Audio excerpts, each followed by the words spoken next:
Have you ever wondered, like, what if all the forces in the universe, the ones that make an apple fall or like the light from stars, what if they weren't all separate things? Hmm. What if they were all just kind of like different sides of the same coin? Oh, yeah, for sure. That's a question that has like puzzled physicists forever, trying to find like one theory that explains everything. Yeah, yeah, exactly. And it's like, it just makes sense, right? To want things to be simple and like all fit together. Totally. It's like a deep human need, I think, to find unity and simplicity in like how we understand the universe. Absolutely. And speaking of finding unity and simplicity, you brought some super interesting stuff for us to dive into today. Yeah. I'm looking at your notes here from just yesterday, March 31st, 2025, and also this briefing document from back in October 2023. Right. And there's this study guide about something called the frequency-based force model. Yeah, the FBF model. FBF, okay. And of course, the star of the show, this paper, the FBF model vibrational ontology.pdf by Palmer of Forey, also from yesterday. Hot off the press. So tell me, what is the FBF model all about? All right, so the frequency-based force model, it suggests this like really elegant way to kind of bring all of those forces together, Okay. like gravity, electromagnetism, and the weak and strong forces. Instead of them being separate, it says they're all just like different vibrations of one like fundamental field. Okay, wait. So instead of having all these different particles that carry the different forces, it's more like this one field is kind of like shimmering in different ways. Yeah, you could kind of think of it like that, but the vibrations aren't happening in like the normal 3 dimensions we think of, or even like in extra spatial dimensions that some theories talk about. Right. The FBF model, it brings in a whole new dimension, a fifth dimension they call the frequency dimension. It's a frequency dimension. Yeah, and we use the Greek letter tau Yeah. for it. Okay. And it's not a direction you can move in like up, down, left, right. It's more like a spectrum of frequencies this field can vibrate at. Okay. So it's not like space, it's like sound. Kind of. You can think of it like different pitches or frequencies. Mhm. And each one of those becomes what we experience as a different fundamental force. That's a whole different way of looking at things. Right. So today we're going on a mission to break down this FBF model. We want to understand how it works, what makes it special, and like what it could mean for how we understand the entire universe, right? Exactly. And we're doing all this for you, our listener, so you can get a grip on this theory without having to wrestle with like tons of crazy math equations. Right. We want to keep it clear and engaging, just give you a good overview of this new way of thinking about forces. Awesome. So let's start with this phrase they use a lot, vibrational ontology. Right. What does that even mean? Okay, so vibrational ontology, it's basically saying that reality, like the very fabric of existence, it's not made up of tiny particles like little billiard balls bouncing around. Right. It's actually coming from these fundamental vibrations, like a single field, a scalar field, that's like the most basic ingredient, the thing everything comes from. Whoa, so instead of little tiny particles, everything is just this vibrating energy field. Yeah, exactly. That's a big change. It is. It really changes how we think about like what the universe is actually made of. So no more particles, just vibrations. In this model, yeah. Wow, okay. Now, this frequency dimension, tau, you said it's measured in time, not length. Why is that so important? Yeah, so that's a really crucial difference. You see, in a lot of theories that have extra dimensions, like some versions of string theory, those dimensions are like extra directions in space. They're spatial. They have length, just like the normal 3 dimensions we experience. Okay, so like up, down, left, right, forward, backward, and then like sideways. Something like that. Okay. But the frequency dimension, the FBF model, it's not like that. It's measured in time. So it's not about extending space. It's about how fast this field can vibrate. It's temporal, not spatial. Huh. So the frequency dimension is like a timeline of how fast this field can vibrate? In a way, yeah. It's like a spectrum of possible frequencies, like how a musical note can be high or low. Oh, I get it. So like Oh. instead of moving through it, it's about how things change within it. Yeah, exactly. Okay, cool. And you said this frequency dimension is compact. Yes, compact. That means it's not infinite. It has a size limit. We call that the period. And it's represented as R. It's basically equal to 1 divided by the fundamental frequency, 1R, which is about 10 year seconds. That's a huge number, like roughly the age of the universe. Hold on. The size of this dimension is like tied to the age of the universe. Yes, in a way, it is. That's mind-blowing. And that's way different from those tiny Planck scales that we hear about with other extra dimensions. Oh, yeah, absolutely. Yeah. In theories like string theory, they think those extra spatial dimensions are curled up super tight at like the Planck scale. And that's unbelievably small, like 10 R meters. Right. The FBF frequency dimension is totally different. Its scale is enormous compared to that, Yeah. you know? Like comparing a grain of sand to the entire Earth, right? Yeah, something like that. And this paper says that when you do some math and integrate over this frequency dimension, you get our normal four-dimensional spacetime AND, you get the stuff that makes up mass. Right. That's one of the really cool things about this model. They start with this equation called a Lagrangian, which describes how the scalar field behaves in 5 dimensions. Okay. 4 for spacetime and 1 for the frequency.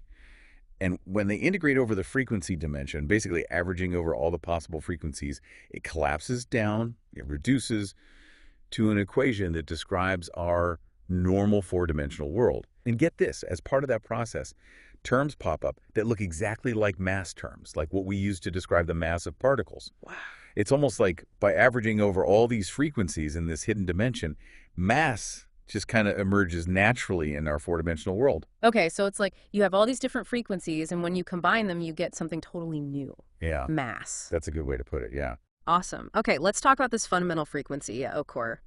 It's given as 10 Eurohertz, and it's like incredibly close to the Hubble constant, which measures how fast the universe is expanding. That can't be a coincidence, right? It's definitely not a coincidence. That's one of the central pillars of the FBF model. This fundamental frequency, it's the slowest, the lowest possible vibration this scalar field can have in the frequency dimension. And the fact that it's practically the same as the Hubble constant, which tells us about the expansion of the universe, it's a pretty strong hint that these two things are deeply connected. It suggests that the universe's expansion itself might be driven by these underlying vibrations. So the universe isn't just expanding, it's like humming at this super low frequency. That's the idea, yeah. And this fundamental frequency, it sets the stage for everything else. It defines the size of the frequency dimension, and it determines all the other possible frequencies that can exist within it. Okay, so how do these different frequencies become the forces we see? Because the paper lists these specific frequencies for gravity, electromagnetism, the weak force, and even the Planck scale. And the differences between them are huge. You're right. The jumps between these frequencies are enormous. So since the frequency dimension is compact, the fields can only vibrate at specific frequencies, kind of like how a guitar string can only vibrate in certain notes. And these loud frequencies are all multiples of that fundamental frequency. Yeah. Mathematically, we write it as NLUs, where n is any whole number, 1, 2, 3, and so on. Now, what the FBF model does is it says that each one of these n values, each one of these allowed frequencies represents a different fundamental force. So like gravity is n=1, electromagnetism is like n=1,000,000,000 or something. Well, gravity being the weakest force and the one we see working over the largest distances, that gets assigned to the very first vibrational mode, NOR1, and its frequency is NORSU 20 Hz. Now, electromagnetism, that's much stronger and responsible for light and all sorts of things, that's vibrating way faster at 2M Korean 3 10 Hz. Yeah. And to get to that frequency, it has to be about 10 or a 1 followed by 38 zeros. Holy cow. 10 to the 38th power. That's a huge jump. Right. Then there's the weak force, which causes certain types of radioactive decay. That's at TOE's 10 Hz with an N of about 10 erg. Okay, getting even bigger. And finally, the Planck scale, which is where we think quantum gravity effects become important, that corresponds to a ridiculously high frequency, TOE's 10 Hz, and an N of about 10 erg. So it goes from 1 to 10 erg to 10 erg to 10 erg. That's insane. How can one thing produce such different scales of energy? It really is mind-boggling. And that's one of the things that physicists are trying to figure out. One idea is that in the very early universe, right after the Big Bang, when everything was super hot and dense, maybe all the forces were actually very similar in strength, like they were unified. But as the universe expanded and cooled down, this initial symmetry was broken. So it's like a drop of water, right? It's perfectly symmetrical until you poke it, and then it breaks into all these crazy shapes. Exactly. That's a good way to think about it. In physics, we call this symmetry breaking. And in the FBF model, it suggests that at those super high energies, close to the Planck scale, all the forces might have been unified and acted more or less the same. But as the universe cooled and that fundamental frequency took over, the symmetry broke down and the forces separated, each with its own unique frequency and strength. I see. So the Big Bang itself, could that have been like the ultimate symmetry breaking moment where gravity emerged as the first and weakest force? That's an interesting possibility. The FBF model kind of opens up that idea that maybe gravity wasn't always there as a separate force. Right. Maybe it emerged from this more fundamental unified state in the very beginning. And the dynamics of this frequency dimension in those early moments could even explain things like inflation, where the universe expanded super fast for a tiny fraction of a second right after the Big Bang. Wow, so the FBF model is not just about forces, it's like a whole new way to think about the beginning of the universe. It is, yeah. It's got a lot of potential to change how we view those very early moments. Okay, cool. Now, one of the most impressive things about this model is that it can actually calculate Newton's gravitational constant. Gee, didn't. That's a big deal, right? It is, yeah. It's one of the things that makes this model really stand out because being able to calculate something like that from first principles, it means the model has some serious internal consistency. And the way they do it, it's pretty clever. They use that integration trick again, integrating over the frequency dimension, using those specific frequency values for gravity and electromagnetism. Okay. And they end up with this formula for G. It's a bit technical, but it uses the ratio of those frequencies, psi QEM, which is 10 arrow.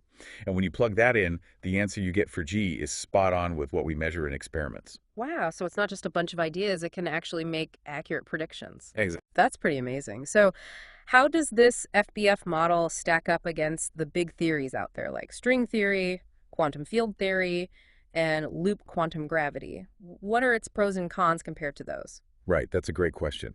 So compared to something like string theory, the FBF model is a lot simpler. String theory usually has like 10 or 11 dimensions, and instead of particles, it's got these tiny vibrating strings at the Planck scale. It's a beautiful theory, but it's super complex, and it can be really hard to test. The FDS model just has that one extra dimension, the frequency dimension, and it uses a single scalar field. So it's a lot more streamlined and might be easier to test experimentally. So simpler is better. Well, in terms of like making predictions and testing them, simpler is definitely a good thing. Okay, that makes sense. What about quantum field theory, which works so well for the other three forces? So quantum field theory, or QFT, has been super successful at describing electromagnetism, the weak force and the strong force using quantum mechanics. But the problem is, QFT and gravity don't play well together. Oh, right. QFT doesn't really have a good explanation for gravity. It kind of treats gravity as a separate, classical force governed by Einstein's general relativity. Yeah, I remember hearing about that problem. But the FBF model is different. It includes gravity right from the start as one of its vibrational modes. Right. And it actually derives Newton's gravitational constant from its fundamental equations. Yes. So it's directly tackling this huge challenge of bringing gravity into the quantum world. So it could potentially bridge that gap between quantum mechanics and general relativity. That's the hope, yeah. That would be a huge deal. And what about loop quantum gravity, which is another theory that tries to quantize gravity? Yeah, so loop quantum gravity is a completely different approach. Hmm. It focuses on quantizing spacetime itself, suggesting that spacetime is not smooth and continuous, but actually made of these tiny discrete loops. Right. It's a cool idea, but it's had trouble connecting with other things in physics, like explaining the standard model of particle physics. Okay. And it also struggles in cosmology, explaining things about the universe as a whole.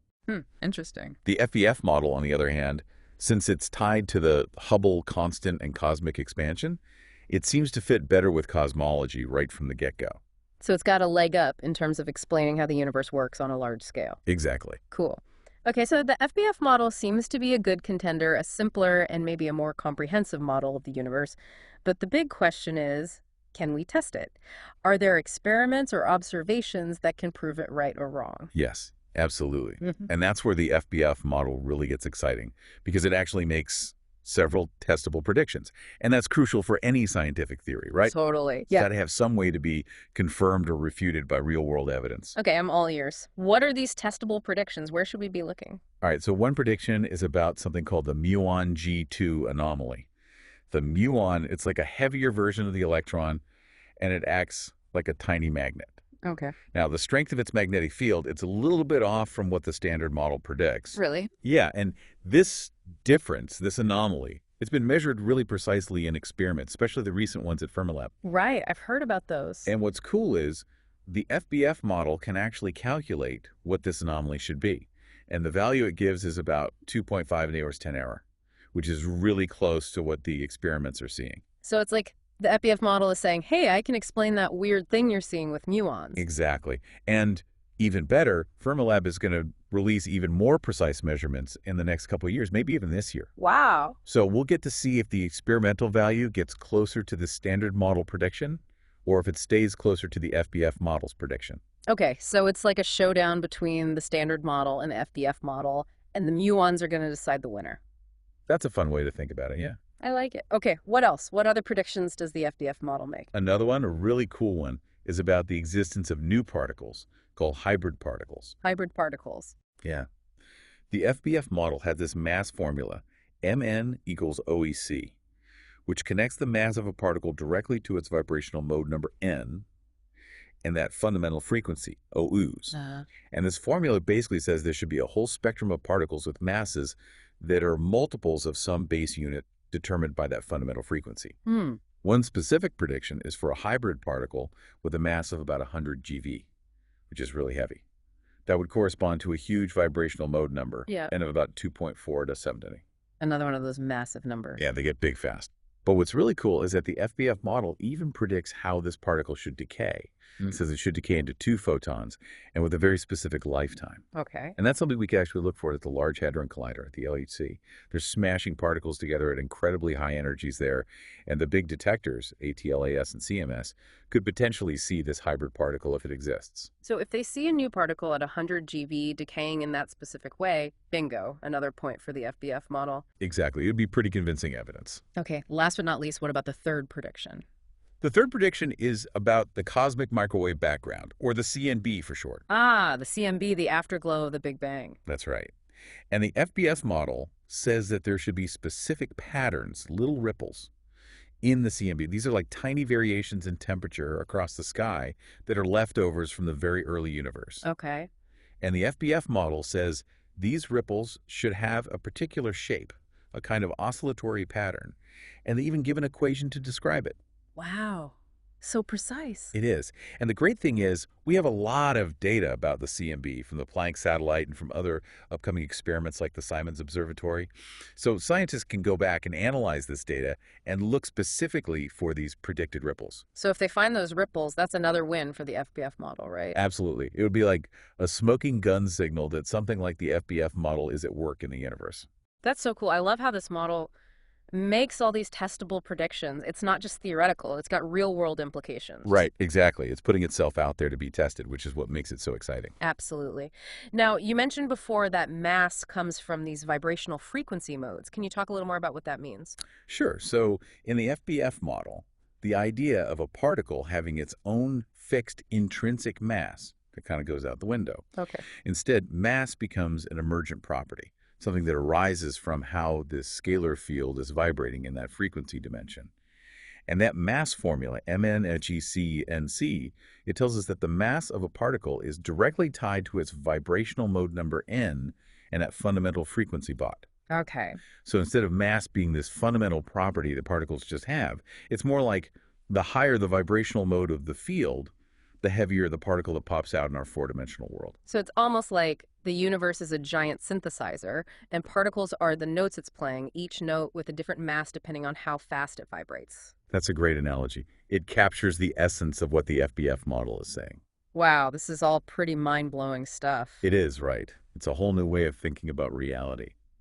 So to recap for our listeners, the FBF model is basically saying that everything we see, from the forces that govern how things interact to the particles that make up matter, it's all just different vibes, different vibrations of this one single field that's doing its thing in this hidden frequency dimension. Yeah, that's a perfect summary.